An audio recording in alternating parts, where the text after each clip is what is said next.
Welcome to the Salmon Runs YouTube. Enjoy the video. You start by verifying essentials.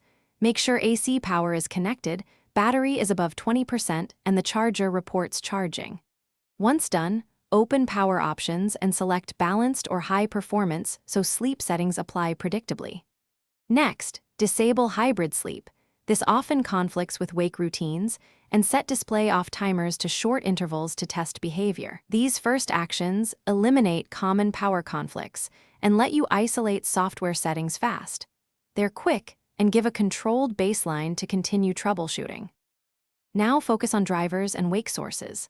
Update display, chipset, and network drivers using Device Manager or vendor installers, because outdated drivers cause suspend failures. Once updated, inspect each device's power management tab and allow the keyboard, mouse, or NIC to wake the computer where needed. Then run powercug/waketimers and powercug/requests to reveal scheduled tasks or processes preventing sleep. Make sure to disable or reschedule offending tasks. This removes software-level blockers, so sleep behavior becomes To finish, reset power settings to defaults or create a fresh custom plan and test sleep.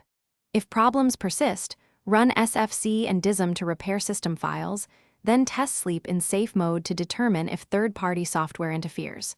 Make sure to check BIOS or UEFI sleep and ECP settings and apply any firmware updates. These fix low-level compatibility issues.